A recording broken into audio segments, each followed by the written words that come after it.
Sudah 5 bulan lamanya Baskara tidak mengunjungi rumah putranya. Ini adalah kali pertama sejak ia kembali dari rumah putrinya setelah membantu kelahiran cucunya. Pintu pun terbuka. Dan pada saat itu juga, Baskara nyaris berhenti bernapas. Wajah putranya hanya tinggal separuh. Tulang pipinya menonjol tajam, dan matanya cekung seperti gua yang dalam. Namun, kondisi cucunya yang berusia 7 tahun jauh lebih mengejutkan. Di usia emas pertumbuhannya, tubuhnya hanya tinggal tulang berbalut kulit. Yang paling memilukan adalah tatapan mata anak itu yang kosong dan hampa. Apa yang sebenarnya telah terjadi selama 5 bulan ini? Beberapa hari kemudian, sebuah telepon datang dari sekolah. Dengan Bapak Baskara, kakek dari Dimas, saya wali kelasnya. Orang tua Dimas tidak bisa dihubungi, dan biaya makan siangnya sudah menunggak selama 3 bulan. Pada saat itu, jiwa sang investigator legendaris yang selama 30 tahun dijuluki sang pemburu penggelap pajak di Direktorat Jenderal Pajak DJP, kembali bangkit. Putranya, seorang manajer di perusahaan besar, tidak mampu membayar biaya makan siang sekolah. Ini sama sekali tidak masuk akal. Dan dari sanalah, penelusuran Baskara dimulai. Misteri apa yang sebenarnya menyelimuti keluarga ini? Di dalam lift apartemen, jantung Baskara berdebar kencang. Meskipun sudah 5 tahun pensiun di usianya yang ke-72, ia pernah menjadi legenda di DJP. Baskara, sang pemburu penggelap pajak. Selama 30 tahun, ia telah menjerat ribuan penjahat pajak dan tidak pernah melepaskan 1 rupiah pun dari kejaran. Hanya dengan sekali lihat, ia bisa menemukan aliran dana tersembunyi di dalam pembukuan yang paling rumit sekalipun. Tidak ada modus operandi yang bisa mengelabui matanya yang setajam elang. Namun, kini ia hanyalah seorang kakek yang kesepian. Setelah istrinya meninggal 3 tahun lalu, ia tinggal sendirian di rumah yang terasa hampa. Ketika putrinya akan melahirkan, ia pergi untuk membantu. Ia menghabiskan 5 bulan di sana. Hari ini, setelah 5 bulan, adalah hari di mana ia akan bertemu dengan keluarga putranya. Putra tunggalnya, Bima, adalah seorang manajer berusia 38 tahun di sebuah perusahaan ternama. Bagi Baskara, Bima adalah kebanggaan. Setelah bercerai dengan istri pertamanya, Bima menikah lagi 2 tahun lalu dengan seorang wanita bernama Ratna. Ratna, 35 tahun, dari luar tampak seperti wanita yang baik. Dan tentu saja, Dimas, cucunya yang berusia 7 tahun, adalah harta yang tak ternilai bagi Baskara. Pintu lift terbuka di lantai 12. Baskara mengambil napas dalam-dalam dan menekan bel. Pintu pun terbuka. Seketika, Baskara meragukan penglihatannya sendiri. Ia tidak yakin apakah pria yang berdiri di depannya adalah benar-benar putranya. Wajah Bima telah berubah tirus seperti tengkorak. Tulang pipinya menonjol tajam, dan matanya cekung seperti lubang yang gelap. Tubuh putranya yang dulu tegap kini kurus kering seperti gantungan baju. Lengannya hanya tinggal tulang, dan lehernya begitu kurus hingga kerah kemejanya terlihat longgar. Ayah, suaranya bahkan serak dan lemah. Suara penuh semangat 5 bulan lalu telah lenyap tak berbekas. Saat itu, sebuah bayangan kecil muncul dari belakang Bima. Itu Dimas. Hati Baskara terasa hancur berkeping-keping. Anak itu juga hanya tinggal tulang. Pipi seorang anak berusia 7 tahun yang seharusnya montok, kini cekung, dan lengan serta kakinya kurus seperti ranting pohon. Namun, yang paling mengejutkan adalah mata anak itu. Mata ikan mati yang tidak memiliki sedikit pun binar kehidupan. Mata yang 5 bulan lalu bersinar cemerlang, kini kosong melompong. Baskara berlutut untuk menyejajarkan pandangannya dengan Dimas. Ia mengulurkan tangan, tetapi anak itu mundur selangkah, seolah berhadapan dengan orang asing. Anak yang 5 bulan lalu akan berteriak kakek, dan melompat ke dalam pelukannya. Memasuki apartemen, Baskara kembali terkejut. Ratna, yang sedang duduk di sofa ruang tengah, bangkit berdiri. Kondisinya sangat kontras dengan Bima dan Dimas. Wajahnya segar dan berseri. Tubuhnya bahkan terlihat lebih sehat dari sebelumnya. Sebuah tas bermerek tergeletak di samping sofa, dan jam tangan mahal berkilau di pergelangan tangannya. Pakaian yang ia kenakan adalah merek mewah yang hanya bisa ditemukan di mal-mal kelas atas. "Ayah, apa kabar?" Senyum Ratna tampak sempurna. Namun, saat melihat senyum itu, Baskara merasakan hawa dingin merayap di punggungnya. Insting yang telah terasah selama 30 tahun berhadapan dengan ribuan penjahat memberinya peringatan. Senyum itu palsu. Wanita ini menyembunyikan sesuatu. Baskara duduk di ruang tamu dan mengamati Bima lebih dekat. Kemeja yang dikenakan putranya sudah usang dengan ujung lengan yang berjumbai. Celananya terlalu longgar, hanya tertahan oleh ikat pinggang. Sepatunya sudah sangat tipis hingga solnya nyaris berlubang. Seorang manajer perusahaan besar berpenampilan seperti ini, padahal gajinya paling tidak 80 juta rupiah sebulan. Baskara pergi ke dapur dan kembali dengan biskuit dan susu, meletakkannya di depan Dimas. Mata anak itu berbinar sesaat. Namun, ia segera melirik ke arah Ratna, dan tidak berani mengulurkan tangannya. "Dimas, ayo makan. Ini dari kakek." Setelah ragu-ragu, Dimas mengambil satu keping biskuit. Dan ia mulai memakannya dengan kecepatan yang luar biasa. Ia memasukkan biskuit itu ke mulutnya, menelannya nyaris tanpa dikunyah. Caranya meminum susu seperti orang yang menemukan sumber air di tengah gurun. Melihat Dimas memunguti remah-remah yang jatuh dengan jarinya, Baskara nyaris menangis. Ratna bangkit berdiri, berkata hendak ke kamar mandi. Begitu ia menghilang, Baskara dengan cepat berbisik kepada Dimas, "Di rumah makan apa?" Dimas melirik ayahnya sekilas, lalu menjawab dengan suara sangat kecil, "Mie instan." Hanya itu. Baskara ingin bertanya lebih banyak, tetapi suara pintu kamar mandi terbuka terdengar. Dimas langsung terdiam, dan Bima menundukkan kepalanya lebih dalam. Ratna kembali dan melihat jam tangannya. Tiba-tiba ia berdiri.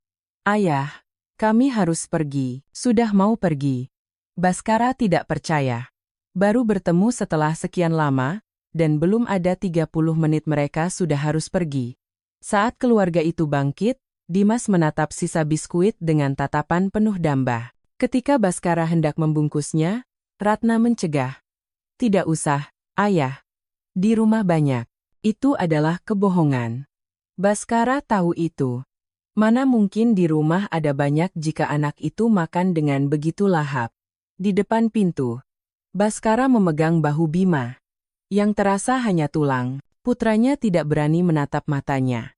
Dimas mendongak menatap kakeknya, tetapi tetap tanpa ekspresi. Tatapan kosong itu menusuk hati Baskara. Pintu tertutup. Baskara kembali ke ruang tamu, duduk di sofa dan memegangi kepalanya. Apa yang sebenarnya terjadi? Mengapa putra dan cucunya kelaparan sementara menantunya hidup dalam kemewahan? Baskara mengeluarkan ponselnya dan menelepon Bima. Panggilan tersambung, tetapi tidak diangkat. 3 kali, 4 kali, 5 kali, tetap tidak diangkat. Kemudian sebuah pesan masuk. "Sedang tidak bisa ditelepon. Nanti aku hubungi lagi." Menantunya yang membalas pesan dari telepon putranya. Aneh. Sangat aneh. Baskara menatap keluar jendela. Matahari mulai terbenam. Perlahan, tatapan matanya mulai berubah. Bukan lagi tatapan sayu seorang pensiunan, melainkan tatapan tajam seorang pemburu yang selama 30 tahun melacak penjahat. Sesuatu yang sangat serius sedang terjadi, dan pusat dari semua ini adalah menantu barunya, Ratna. Baskara yakin. Dan ia pun memutuskan. Ia akan kembali menjadi sang pemburu penggelap pajak. Kali ini, bukan untuk mengejar pajak, tetapi untuk membongkar rahasia yang sedang menghancurkan keluarganya sendiri. Sang legenda telah kembali. Seminggu berlalu. Baskara menelepon Bima setiap hari, tetapi tidak pernah diangkat. Setiap kali ia mengirim pesan, balasannya selalu dari Ratna, jawaban yang singkat dan dingin. Baskara cemas. Bayangan putra dan cucunya yang tinggal tulang terus menghantuinya. Tatapan kosong, lengan dan kaki yang kurus kering. Setiap malam, ia tidak bisa tidur nyenyak. Selasa, pukul 2 siang. Baskara sedang membaca koran di ruang tamunya ketika telepon berdering. Nomor yang tidak dikenal. "Halo, selamat siang, Dengan Bapak Baskara, saya Dewi, wali kelas Dimas. Jantung Baskara serasa berhenti berdetak. Telepon dari sekolah, firasat buruk melintas di benaknya. Terdengar helaan napas berat dari seberang telepon, helaan napas yang syarat dengan kekhawatiran. Ibu Dewi melanjutkan dengan hati-hati. Ia berkata sudah berhari-hari tidak bisa menghubungi orang tua Dimas, jadi ia menelepon nomor kontak darurat yang terdaftar. Dan kata-kata selanjutnya menusuk jantung Baskara. Biaya makan siang yang belum dibayar selama 3 bulan. Dimas tidak punya seragam olahraga, sehingga setiap pelajaran olahraga, ia hanya duduk sendirian di kelas. Ia juga terus-menerus tidak membawa perlengkapan sekolah. Namun, yang paling mengejutkan adalah yang terakhir. Belakangan ini, Dimas sering meminta bekal dari teman-temannya. Hari ini, karena tidak bisa makan siang, ia memakan sisa nasi temannya. Sesuatu di dalam diri Baskara putus. Saya akan segera ke sana. Baskara menutup telepon dan langsung bangkit.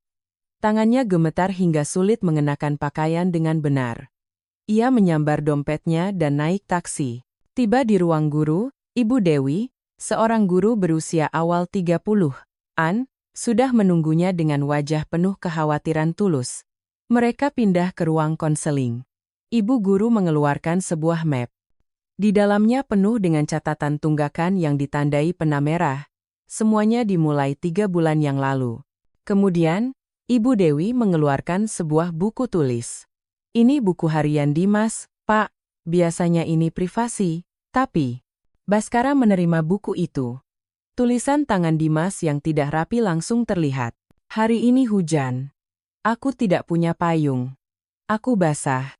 Kalimat yang sederhana, tetapi Baskara tahu artinya. Tidak ada uang untuk membeli payung. Ia membalik halaman berikutnya. Hari ini hari yang baik. Temanku berbagi roti. Hati Baskara terasa terkoyak. Anak berusia 7 tahun menganggap hari, di mana ia diberi roti oleh temannya sebagai hari yang baik. Ayah kurus. Wajahnya pucat. Ibu pakai baju bagus, berkilau-kilau. Meskipun tidak langsung, Baskara bisa membacanya. Ayahnya kelaparan, dan ibunya hidup dalam kemewahan. Hari ini tidak banyak makanan di rumah. Aku lapar. Sepatu ayah berlubang. Katanya air hujan masuk. Baskara meletakkan buku harian itu. Ia tidak sanggup membacanya lagi. Kemiskinan yang dilihat dari mata seorang anak berusia 7 tahun. Dan ini adalah kemiskinan yang dialami ketika ayahnya adalah seorang manajer di perusahaan besar. Baskara mengeluarkan dompetnya, meletakkan sejumlah uang tunai di atas meja. Saya akan bayar semua tunggakannya. Dan untuk beberapa bulan ke depan juga. Ibu Dewi tampak terkejut, tetapi Baskara bersikeras. Lalu ia bertanya, di mana Dimas sekarang? Di dalam kelas, hanya ada Dimas sendirian. Ia sedang menggambar sesuatu di kertas kosong. Ketika Baskara mendekat, ia melihat gambar sebuah meja makan. Namun, tidak ada apapun di atas meja itu. Sebuah meja makan yang kosong. Baskara membawa Dimas ke sebuah restoran di dekat sekolah dan memesan katsu ayam.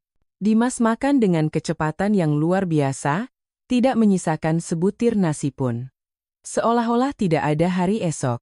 Setelah makan, Baskara mengantar Dimas pulang sampai ke depan apartemennya. Di lobi, Dimas berkata dengan suara lirih, "Kakek, jangan bilang ibu."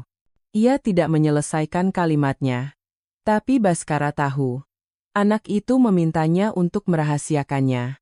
Mengapa seorang anak berusia 7 tahun harus menyimpan rahasia seperti ini? Kemarahan mendidih di dalam diri Baskara. Kembali ke rumah, Baskara duduk di depan meja kerjanya. Ia teringat kembali isi buku harian Dimas. Meskipun tidak ditulis secara gamblang, kebenaran tersembunyi di dalam tulisan anak itu. Temanku berbagi roti. Tidak sarapan di rumah. Ayah pucat. Kekurangan gizi. Ibu berkilau-kilau. Uang hanya dipakai untuk dirinya sendiri. Tidak banyak makanan. Tidak ada yang belanja bahan makanan. Baskara mulai menuliskannya di atas kertas. Ini adalah metode analisis yang ia gunakan selama 30 tahun menjerat penggelap pajak.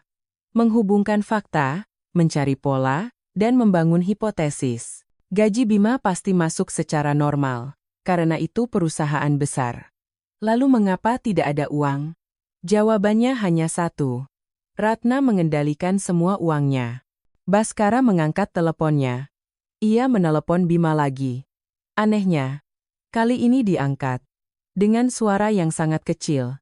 Ayah, Bima, ayah hanya ingin bertanya satu hal. Baskara langsung ke pokok permasalahan. Berapa gajinya, dan siapa yang mengelola rekeningnya? Jawaban Bima seperti yang sudah diduga. Gaji 80 juta rupiah, rekening dikelola oleh Ratna. Dan tiba-tiba, telepon terputus.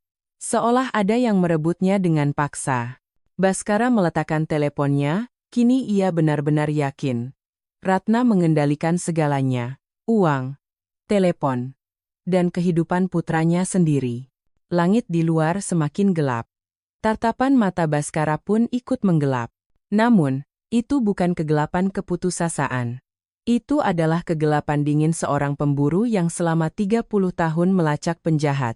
Baskara membuka laptopnya, masuk ke situs perbankan.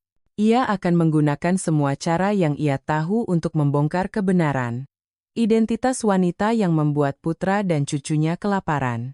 Sang pemburu penggelap pajak telah memulai perburuannya. Keesokan paginya, Baskara bangun lebih awal. Ia sudah memiliki rencana yang ia pikirkan semalaman. Saatnya memanfaatkan jaringan yang ia bangun selama 30 tahun di DJP. Tujuan pertamanya adalah kantor tempat Bima bekerja. Baskara mengenakan setelan jas. Setelan yang sudah lama tidak dipakai itu sedikit usang, tetapi masih terlihat rapi. Ia mengikat dasinya di depan cermin. Sosoknya di masa-masa menjadi pemburu pajak seolah hidup kembali. Gedung kantor pusat perusahaan itu sangat megah. Dinding kacanya memantulkan cahaya matahari. Baskara masuk ke lobi. Petugas keamanan sempat menghentikannya. Tetapi Baskara tetap tenang.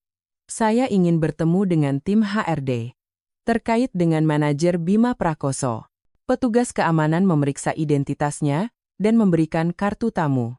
Baskara naik lift ke lantai 15, tempat tim HRD berada, kantor itu luas dan bersih. Baskara mendekati meja resepsionis. Seorang staf muda menyambutnya dengan senyum. Saya ayah dari manajer Bima Prakoso. Ada yang perlu saya konfirmasi terkait gajinya. Staf itu sempat bingung, tetapi segera memanggil manajernya. Seorang pria berusia pertengahan 40-an keluar.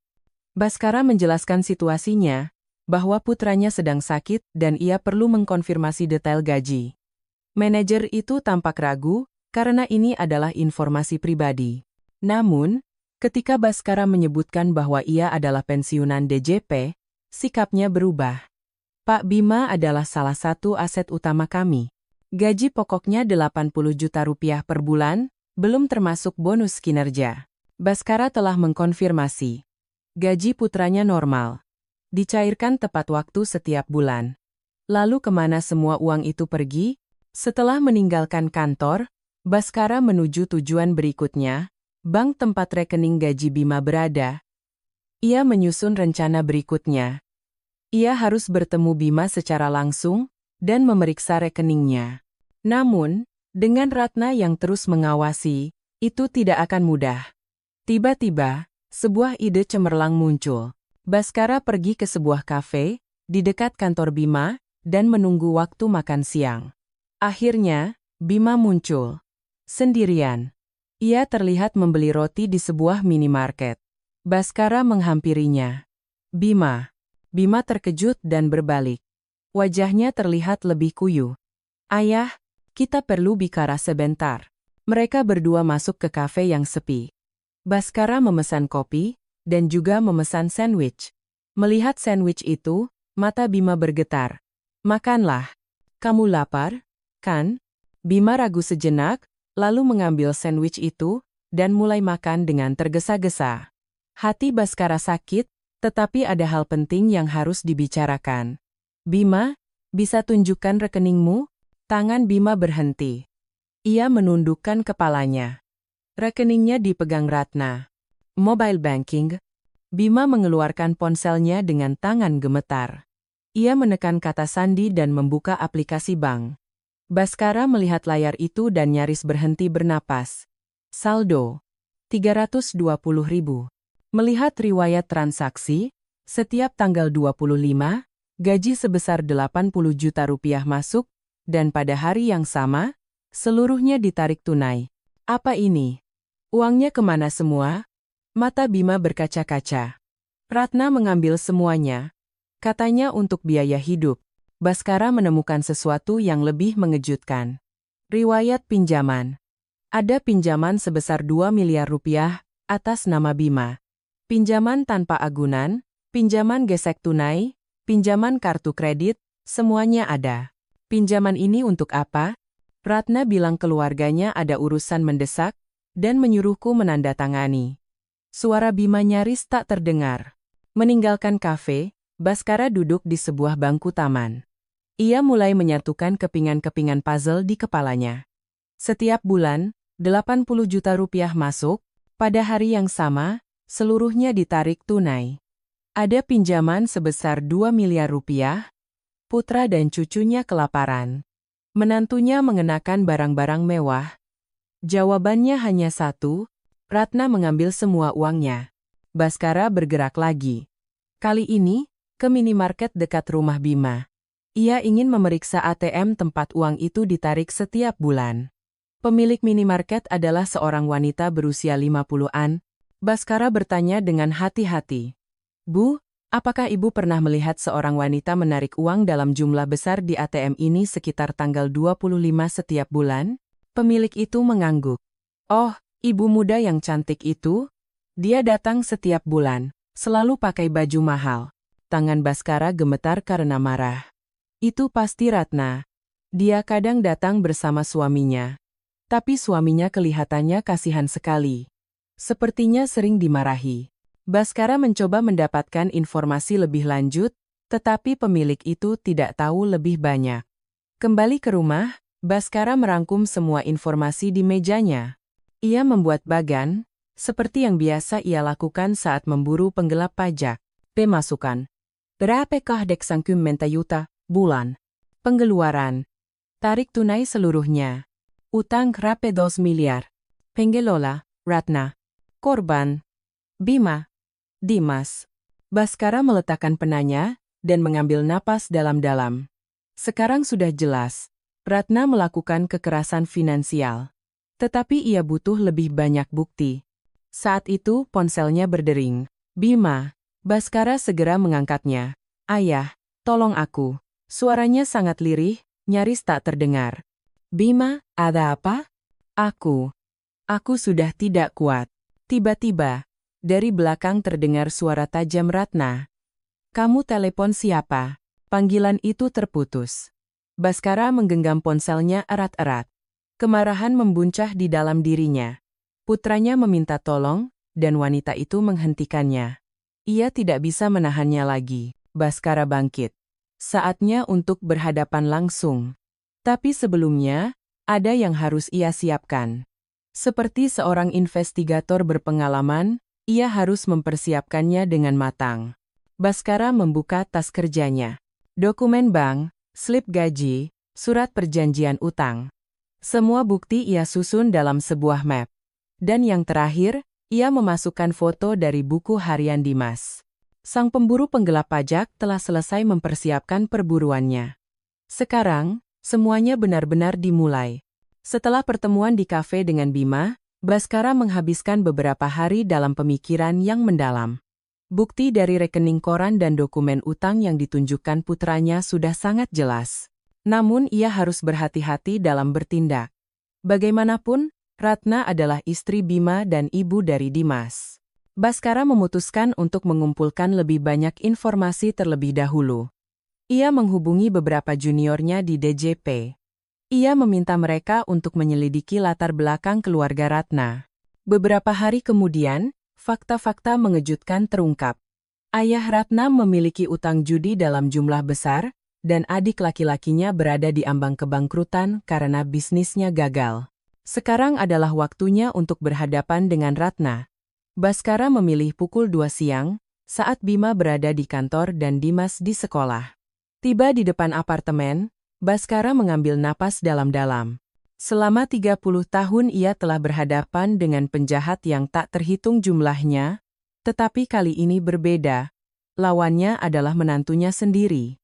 Ia menekan bel. Tak lama, pintu terbuka. Ratna berdiri di sana. Hari ini pun ia mengenakan pakaian mahal. Jam tangan mewah berkilau di pergelangan tangannya. Melihat penampilan itu, kemarahan Baskara kembali memuncak. Ayah, ada apa kemari? Suara Ratna dingin, tidak menyembunyikan fakta bahwa ia adalah tamu yang tidak diundang. Baskara masuk tanpa menjawab. Ia mengedarkan pandangan ke seluruh ruang tamu. Perabotan mewah tertata rapi. Rumah itu begitu megah, sementara Bima dan Dimas kelaparan. Baskara duduk di sofa dan mengeluarkan dokumen dari tasnya. Rekening koran Bima, dokumen utang, dan foto buku harian Dimas. Ia meletakkannya satu persatu di atas meja. Wajah Ratna menegang. Matanya bergetar. Namun, ia segera berusaha memasang ekspresi tenang. Ini apa, Ayah? Baskara menatap lurus ke arah Ratna. Tatapan yang sama yang ia gunakan selama 30 tahun untuk menginterogasi penjahat. Ratna, mari kita hentikan sandiwara ini. Hening. Ratna menggigit bibirnya. Tangannya gemetar samar. Baskara melanjutkan perlahan. Ia mengatakan bahwa ia tahu segalanya. Gaji Bima 80 juta rupiah yang ditarik tunai setiap bulan.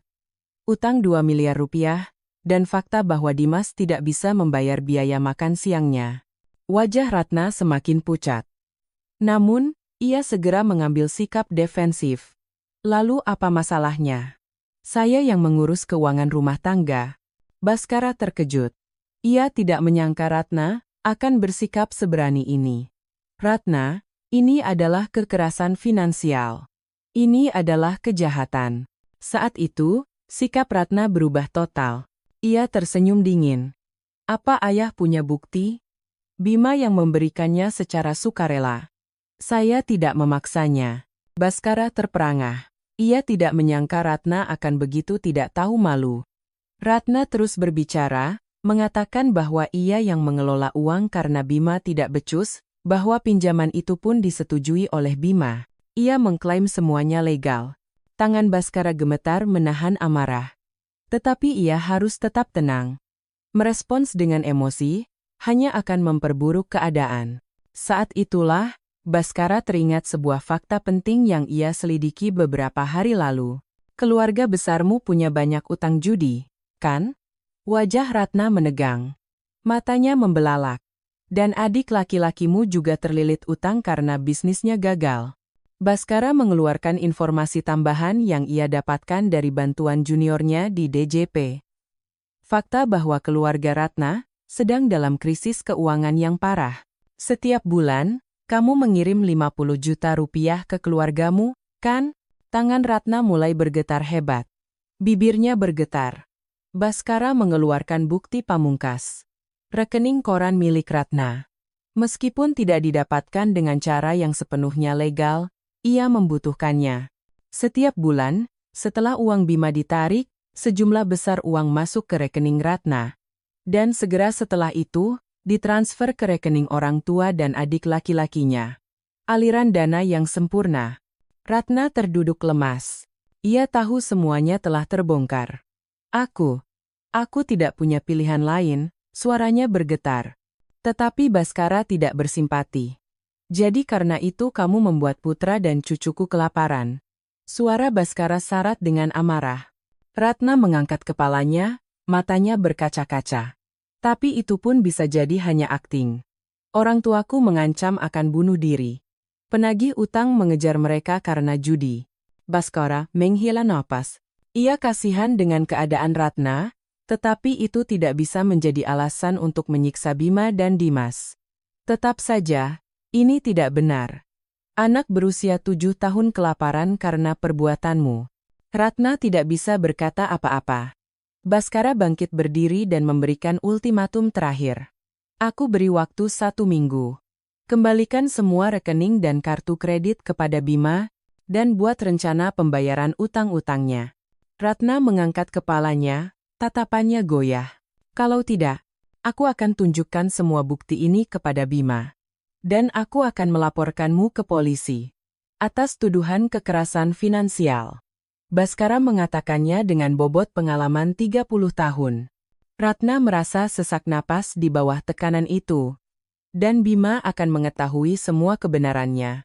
Beserta semua bukti ini. Wajah Ratna hancur total.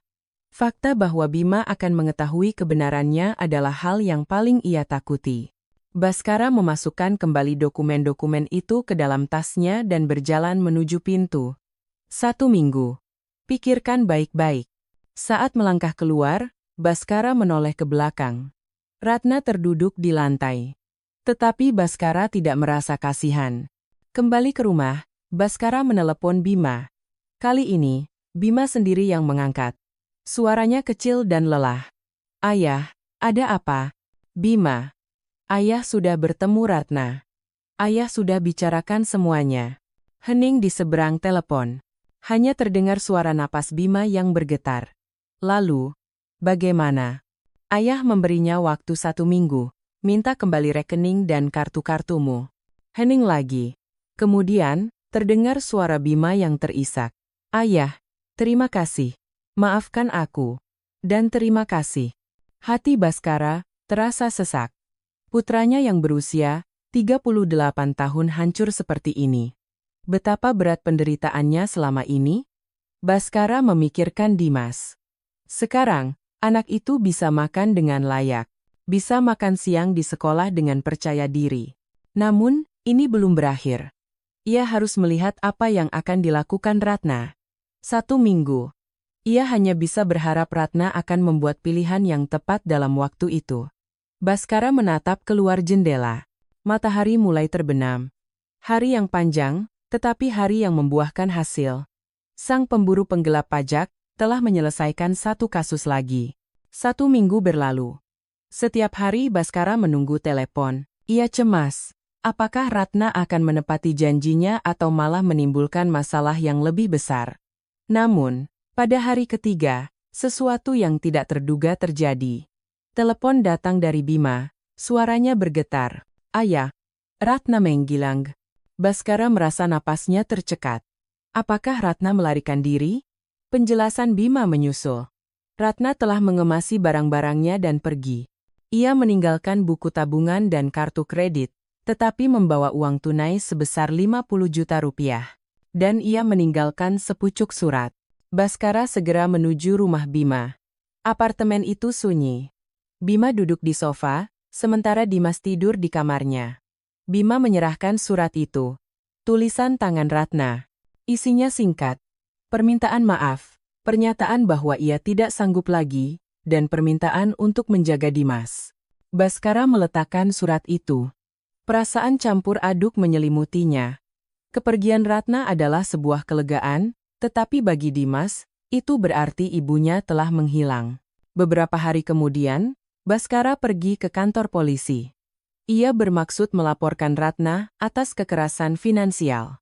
Namun, perkataan detektif yang bertugas menyadarkannya pada kenyataan. Dengan Ratna yang telah menghilang, penyelidikan akan sulit dilakukan. Dan jika Bima tidak mengajukan laporan secara pribadi, kasus ini sulit untuk dilanjutkan. Bima ragu untuk melapor. Ia memikirkan Dimas. Ia takut anaknya akan tahu bahwa ibunya adalah seorang kriminal. Baskara mengerti. Dan ia memilih jalan lain. Baskara membawa Bima dan Dimas untuk tinggal di rumahnya. Keduanya membutuhkan perawatan. Bima mengalami malnutrisi, dan Dimas membutuhkan terapi psikologis. Beberapa hari pertama terasa canggung, Bima didera rasa bersalah, dan Dimas terus mencari ibunya. Namun seiring berjalannya waktu, mereka perlahan-lahan menemukan ketenangan. Setiap pagi, Baskara menyiapkan sarapan yang bergizi. Telur dadar, berbagai lauk pauk. Awalnya, Bima dan Dimas makan dengan ragu-ragu, tetapi lama-kelamaan mereka menjadi lebih nyaman. Perubahan pada Dimas sangat luar biasa. Wajahnya mulai merona, dan tawanya kembali. Di sekolah pun ia berubah. Ia makan siang dengan percaya diri dan mulai bergaul dengan teman-temannya. Telepon datang dari wali kelasnya. Pak Baskara, Dimas benar-benar berubah. Dia menjadi lebih ceria dan aktif di kelas. Baskara merasa lega. Itu adalah bukti bahwa cucunya sedang dalam masa pemulihan. Bima juga pulih. Berat badannya mulai naik, dan wajahnya kembali bersemangat. Di kantor, kinerjanya pun kembali membaik. Setelah sebulan, Bima berkata kepada Baskara, "Ayah, sepertinya sudah saatnya kami mandiri." Meskipun berat, Baskara mengerti. Bima harus kembali berdiri sebagai kepala keluarga. Bima menyewa sebuah apartemen kecil. Karena utang, keuangannya tidak leluasa, tetapi cukup untuk mereka berdua. Baskara membantu mereka memindahkan perabotan dan mengisi kebutuhan sehari-hari. Pada malam pertama di rumah baru mereka, Baskara memasak makan malam untuk Bima dan Dimas. Sayur sop dan ayam goreng, menu favorit Dimas. Saat makan, Dimas berkata, "Kakek akan terus main ke sini, kan?" "Tentu saja. Kakek akan datang setiap minggu." Wajah Dimas berseri-seri.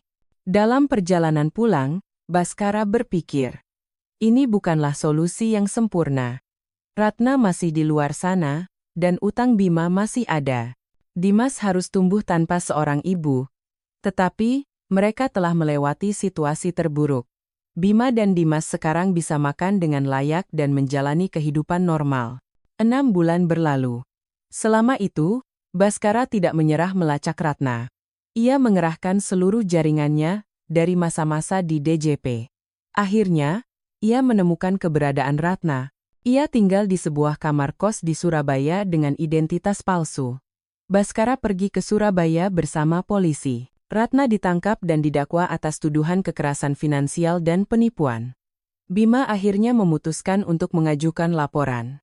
Demi Dimas, ia merasa keadilan harus ditegakkan. Persidangan dimulai.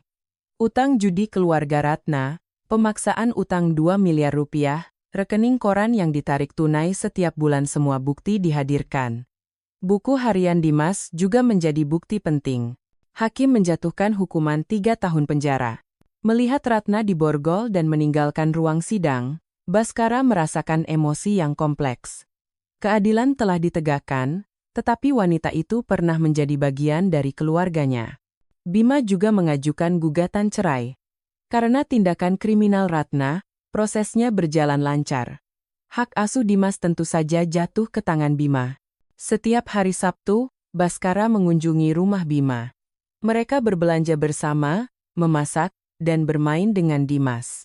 Itu menjadi rutinitas baru mereka. Suatu hari Sabtu, Dimas menunjukkan sebuah gambar yang ia buat. Gambar sebuah meja makan, berbeda dari sebelumnya. Di atas meja itu penuh dengan makanan, dan 3 orang duduk bersama, kakek, ayah, dan dirinya sendiri. "Kakek, ini keluarga kita," kata Dimas. Mendengar itu, Baskara nyaris menangis. Ya, inilah keluarga yang sesungguhnya. Melihat gambar itu, Baskara berpikir, pekerjaan kali ini lebih penting daripada 30 tahun kariernya menangkap penggelap pajak. Karena kali ini, ia telah melindungi keluarganya. Meskipun Ratna di penjara, Dimas sesekali menjenguknya, ditemani Bima. Bagi seorang anak, ibu tetaplah seorang ibu, tetapi keadaannya sudah berbeda. Sekarang Dimas aman dan bahagia. 1 tahun berlalu. Dimas telah menjadi anak yang sepenuhnya sehat. Badannya lebih tinggi dan wajahnya lebih berisi. Ia populer di sekolah. Bima juga telah pulih sepenuhnya. Lebih dari separuh utangnya telah lunas, dan ia mendapat pengakuan di tempat kerja. Yang terpenting, hubungannya dengan putranya menjadi sangat erat. Baskara masih tinggal sendirian, tetapi ia tidak pernah merasa kesepian. Bima dan Dimas sering mengunjunginya. Terkadang, mereka berlibur bersama. Begitulah mereka membangun bentuk keluarga yang baru, tidak sempurna, tetapi keluarga sejati yang saling menyayangi dan mengandalkan satu sama lain. Baskara terkadang berpikir, 30 tahun hidup sebagai sang pemburu penggelap pajak tidak seberharga saat ini. Karena sekarang, ia tidak lagi melindungi uang, tetapi manusia. Ia telah melindungi keluarganya.